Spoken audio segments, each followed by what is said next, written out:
Assalamualaikum warahmatullahi wabarakatuh. Kami dari kelompok 9. Di video pembelajaran kali ini kami akan membahas kelompok kerja dan komunikasi dalam organisasi pada mata kuliah pengantar manajemen, dosen pengampu Ibu Hilma Harmen. Sebelum menjelaskan materi yang akan kami bawakan, kami akan memperkenalkan diri terlebih dahulu. Saya Ibnu Faridja dan rekan saya Bila Anjiani, Oja Trianingsi, dan Luna Putri Aritonang. Untuk mempersingkat waktu, marilah mendengarkan penjelasan materi dari kami. Konsep dasar kelompok kerja. Stoner, Freeman, dan Gilbert mendefinisikan kelompok sebagai kumpulan dua orang atau lebih yang saling berinteraksi dan saling mempengaruhi untuk suatu tujuan tertentu yang dipahami bersama. Karakteristik kelompok merupakan kumpulan yang beranggotakan lebih dari satu orang, yang berarti adanya karakteristik yang berbeda dari setiap orang. Yang kedua, adanya interaksi di antara kumpulan orang tersebut, adanya tujuan bersama yang ingin dicapai. Pekerjaan adalah suatu yang telah direncanakan oleh organisasi untuk dilakukan dalam rangka pencapaian tujuan. Maka, kelompok kerja dapat didefinisikan sebagai kelompok yang disusun oleh organisasi dengan tujuan untuk menjalankan berbagai pekerjaan yang terkait dengan pencapaian tujuan organisasi. Kelompok kerja perlu disusun terutama jika organisasi atau perusahaan yang beranggotakan orang-orang dalam jumlah yang sangat besar, ruang lingkup kegiatan luas, dan pengelolaan sumber daya yang banyak. Selanjutnya, jenis kelompok kerja dibagi menjadi dua, yaitu kelompok kerja formal dan kelompok kerja informal. Kelompok kerja formal dapat didefinisikan sebagai kelompok kerja yang dibentuk secara resmi oleh manajer, di mana kelompok kerja tersebut diberikan tugas dan pekerjaan yang terkait dengan pencapaian tujuan organisasi. Kelompok kerja formal dapat berupa kelompok kerja formal dapat berupa kelompok kerja langsung, kepanitiaan, dan kelompok kerja temporal atau khusus. Kelompok kerja informal dapat didefinisikan sebagai kelompok kerja yang disusun dengan sendirinya ketika beberapa anggota dari organisasi yang kegiatannya biasanya tidak terkait langsung dengan rencana-rencana rutin dari organisasi, namun secara tidak langsung akan mempengaruhi kinerja dari orang-orang dalam organisasi. Tahapan dalam pembentukan dan interaksi tim kerja. Sebagaimana yang dikemukakan oleh B.W. Tuchman yang dikutip oleh Stoner, Freeman, dan Gilbert, terdapat 5 tahapan bagaimana semua tim kerja terbentuk dan berinteraksi. Kelima tahapan tersebut adalah, yang pertama adalah tahap pembentukan atau bisa dibilang forming, di mana kelompok kerja dibentuk oleh manajer. Kelompok kerja yang terbentuk akan terdiri dari pemimpin kelompok dan anggota. Masing-masing anggota dari kelompok kerja akan ditentukan tugas-tugas yang harus dikerjakan. Yang kedua, tahap penguatan atau storming. Pada tahapan ini, anggota-anggota yang telah menerima tugasnya masing-masing mulai berinteraksi satu sama lainnya. Kadangkala karena disebabkan perbedaan karakteristik individu serta persepsi mengenai pekerjaan mereka masing-masing, termasuk juga pola komunikasi yang dibangun. Pada tahap ini, konflik dalam kelompok kerja dapat terjadi. Yang ketiga adalah tahap penyesuaian atau norming, merupakan tindak lanjut dari tahap kedua. Ketika kelompok kerja telah saling berinteraksi hingga barangkali bisa terjadi konflik, maka tahapan ini merupakan tahapan di mana keseluruhan anggota secara alamiah ataupun dipaksa harus menyesuaikan diri dengan berbagai perbedaan yang ada dan terjadi. Norma yang diyakini bersama sebagai sesuatu yang harus dijalankan kadangkala menjadi titik temu untuk bisa saling menyesuaikan diri dalam bekerja. Yang keempat adalah tahap perwujudan atau bisa dibilang performing, di mana hasil dari pekerjaan masing-masing anggota maupun secara kelompok dapat terwujud dan terlihat. Itu sebabnya tahapan keempat ini dinamakan performing. di mana setiap anggota akan memperlihatkan hasil dari setiap pekerjaannya dan akan dievaluasi sampai sejauh mana tingkat kesesuaiannya terhadap tujuan dari kelompok kerja. Dan yang terakhir adalah tahapan pencarian atau penilaian, atau bisa dibilang adalah adjourning, di mana masing-masing anggota mengalami tahapan akhir dari proses pengerjaan bersama kelompok kerja. Pada tahapan ini, anggota akan ada yang merasa puas, kecewa, atau penasaran, tergantung dari tahapan-tahapan sebelumnya. Dapat dikatakan pula bahwa tahapan ini merupakan tahapan anti klimaks dari seluruh rangkaian kerja dari kelompok kerja. Konflik dalam kelompok kerja. Konflik adalah adanya kesenjangan atau ketidaksesuaian di antara beberapa pihak dalam suatu organisasi dengan organisasi lain, di antara anggota di dalam suatu bagian tertentu dalam organisasi. Secara garis besar, konflik dalam suatu organisasi dapat terjadi dalam berbagai keadaan, di antaranya. Yang pertama, konflik antar bawahan di bagian yang sama. Yang kedua, konflik antar bawahan dan pimpinan di bagian yang sama. Yang ketiga, konflik antar bawahan dari bagian yang berbeda. Keempat, konflik antar pimpinan dan bawahan dari bagian yang berbeda. Dan yang kelima, konflik antar pimpinan dari bagian yang berbeda. Konflik pada dasarnya merupakan sesuatu hal yang alamiah dan dapat diperkirakan terjadi ketika sebuah lingkungan atau organisasi terdiri dari berbagai karakteristik individu. Beberapa dampak konflik terhadap organisasi antara lain: yang pertama, konflik dapat menyebabkan kelompok kerja lemah dan berbagai pekerjaan dalam organisasi atau perusahaan akan terbengkalai. Yang kedua, konflik bisa menjurus pada persoalan personal antar individu dalam organisasi. Jika konflik sudah mengarah pada persoalan personal, agak sulit bagi perusahaan untuk bersikap profesional dan membedakan antara jurusan yang bersifat organisasional dan personal. Namun yang jelas kinerja organisasi akan terganggu. Ketiga, konflik memiliki dampak positif ketika manajer atau pemimpin dapat mengelola konflik menjadi persaingan sehat antara individu, sehingga kinerja organisasi justru mungkin dapat ditingkatkan. Namun prasyarat agar konflik menjadi dampak positif adalah kuatnya peran pimpinan dan manajer dalam organisasi. Yang keempat, konflik menyebabkan berbagai hal yang tidak terkait langsung dengan tujuan organisasi muncul, sehingga sangat sulit untuk terjadinya pemborosan waktu, uang, serta berbagai sumber daya lainnya. Sumber konflik. Konflik yang terjadi biasanya disebabkan oleh beberapa faktor, di antaranya yaitu ada 4 faktor. Faktor pertama ialah faktor komunikasi. Faktor komunikasi dapat jadi penyebab konflik ketika para anggota sebuah organisasi maupun antar organisasi tidak dapat atau tidak mau untuk saling mengerti dan saling memahami dalam berbagai hal dalam organisasi. Faktor yang kedua ialah faktor struktur tugas dan struktur organisasi. Struktur tugas dapat menyebabkan konflik ketika sebagian anggota tidak bisa memahami pekerjaan mereka dari struktur tugas yang ada, atau juga terjadi ketidaksesuaian dalam hal pembagian kerja maupun prosedur kerja yang tidak dipahami.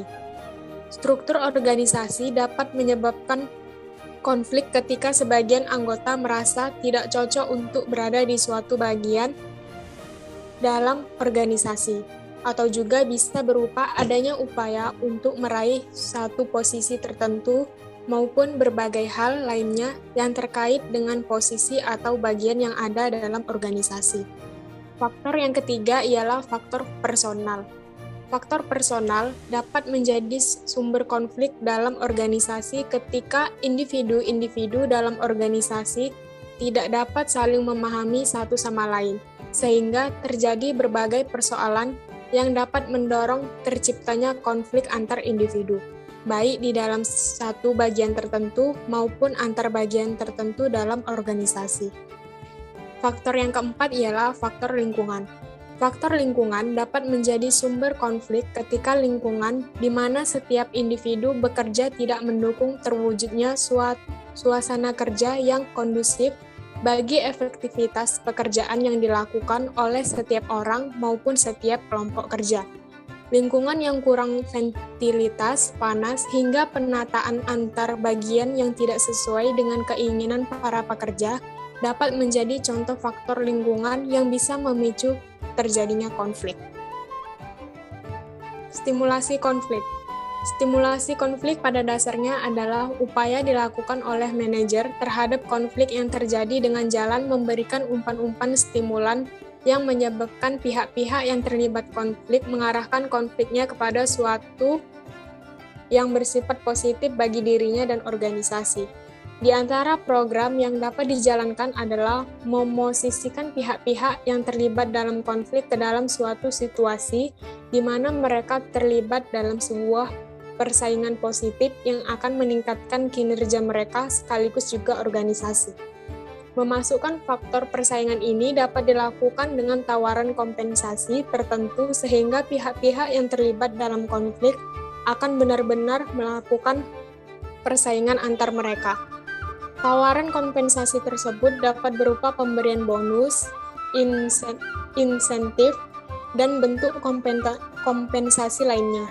Selain memperkenalkan persaingan ke dalam pihak-pihak yang terlibat konflik, stimulasi konflik dapat juga dilakukan dengan jalan memasukkan pihak ketiga di antara pihak-pihak yang terlibat konflik agar konflik tersebut dapat diminimalkan dengan kehadiran pihak ketiga tersebut.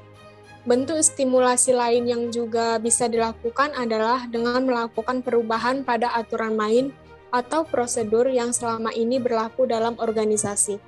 Dengan adanya perubahan prosedur atau aturan main tersebut, diharapkan pihak-pihak yang terlibat dalam konflik dapat melakukan penyesuaian ulang mengenai posisi mereka dalam organisasi sehingga konflik dengan sendirinya akan tersesuaikan pula. Pengendalian konflik. Selain memberikan stimulasi kepada pihak-pihak terlibat konflik, pendekatan lain yang bisa digunakan adalah pengendalian konflik. Pengendalian konflik ini dilakukan untuk memastikan bahwa konflik dapat senantiasa dihindari dan kalaupun terjadi dengan segera bisa disesuaikan kembali.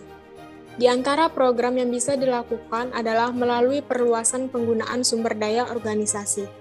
Konflik yang disebabkan oleh adanya masalah dalam penggunaan sumber daya, katakanlah dari sisi fasilitas yang disarankan dan digunakan oleh anggota organisasi, diharapkan bisa diselesaikan melalui program perluasan penggunaan sumber daya organisasi tersebut. Selain itu pula, di antara upaya atau program yang dapat dilakukan adalah dengan meningkatkan koordinasi antar bagian dalam organisasi. Hal ini akan menyebabkan konflik yang terutama disebabkan oleh kurangnya koordinasi atau kejelasan struktur pekerjaan misalnya, dapat diselesaikan dengan baik melalui koordinasi yang intensif. Banyak konflik terjadi bukan disebabkan orang-orang yang ada dalam organisasi tidak handal, melainkan karena kurangnya koordinasi. Selain peningkatan koordinasi, bisa pula dilakukan pendekatan melalui upaya pencarian titik temu antar pihak yang terlibat dalam konflik untuk menyusun tujuan bersama yang ingin dicapai dalam organisasi, sehingga berbagai pihak yang terlibat dalam konflik dapat kembali diingatkan akan tujuan utama dari organisasi. Konflik dapat pula dikendalikan melalui penyesuaian perilaku para pekerja dengan apa yang semestinya dijalankan di perusahaan melalui ketentuan-ketentuan yang diberlakukan. Sebagian konflik terjadi karena orang-orang tersebut tidak berlaku sebagaimana mestinya dalam sebuah organisasi. Definisi komunikasi dalam organisasi. Sekarang menurut para ahli, yang pertama yaitu menurut Goldhaber, komunikasi organisasi adalah sebuah proses penciptaan serta saling menukar pesan dalam satu jaringan hubungan yang bergantung oleh satu sama lain untuk mengatasi lingkungan tidak pasti atau lingkungan yang berubah-ubah. Yang kedua, menurut De Vito. De Vito berpendapat bahwa komunikasi organisasi merupakan sebuah usaha mengirim serta menerima pesan baik dalam kelompok formal maupun informal dalam suatu organisasi. Yang ketiga, menurut Frank Jenkins. Menurut Frank Jenkins mendefinisikan komunikasi organisasi sebagai suatu bentuk komunikasi yang telah direncanakan oleh sebuah organisasi dengan publik atau masyarakat luas di tempat organisasi tersebut berada untuk mencapai suatu tujuan tertentu. Dan yang terakhir, kesimpulan.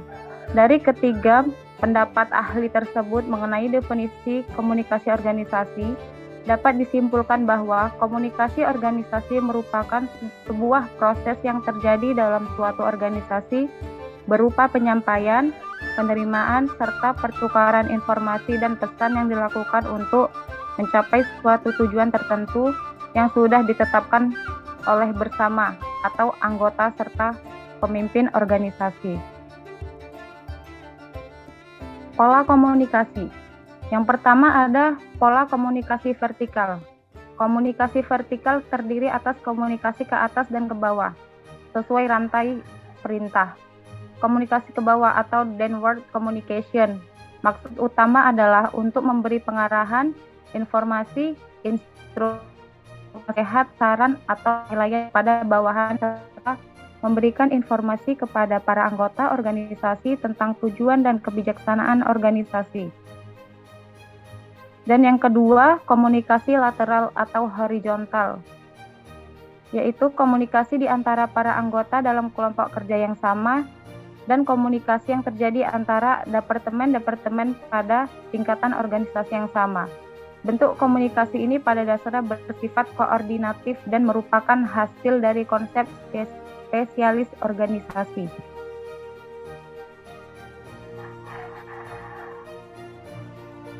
Jenis-jenis komunikasi. Yang pertama ada komunikasi formal versus komunikasi informal. Komunikasi formal yaitu biasanya memiliki struktur organisasi tertentu, pesan yang disampaikan memiliki standarisasi, contohnya berita resmi yang ditunjukkan ke pelanggan lewat siaran pers. Dan komunikasi informal yaitu jenis komunikasi ini terjadi antara karyawan satu lawan satu atau dalam kelompok kecil. Selanjutnya dapat melibatkan interaksi cepat antara karyawan dan pelanggan atau mitra, dan tidak seperti komunikasi formal yang bergerak lebih lambat. Komunikasi informal lebih impulsif. Hal ini dapat menyebabkan informasi yang tidak akurat atau salah tafsir. Poin yang kedua, komunikasi ke bawah versus komunikasi ke atas versus komunikasi lateral. Komunikasi ke bawah yaitu mengalir dari manajer dan supervisor ke karyawan frontliners. Poin yang kedua, sering kali melibatkan instruksi atau tugas yang harus diselesaikan karyawan dan dapat mencakup pada aspek kebijakan organisasi atau penilaian kerja. Komunikasi ke atas yaitu mengalir dari tingkat bawah ke atas, dapat mencakup proyek atau materi yang ditunjukkan oleh karyawan kepada manajer. Dan komunikasi lateral yaitu komunikasi di antara para anggota dalam kelompok kerja yang sama dan komunikasi yang terjadi antara departemen-departemen pada tingkatan organisasi yang sama. Dan poin terakhir yaitu komunikasi satu arah. Komunikasi satu arah adalah pesan disampaikan oleh sumber kepada sasaran dan sasaran tidak dapat atau tidak mempunyai kesempatan untuk memberikan umpan balik atau bertanya. Komunikasi satu arah bisa dikatakan sebagai komunikasi yang tidak memberi kesempatan kepada pendengar untuk memberikan tanggapan atau sanggahan. Dan komunikasi dua arah yaitu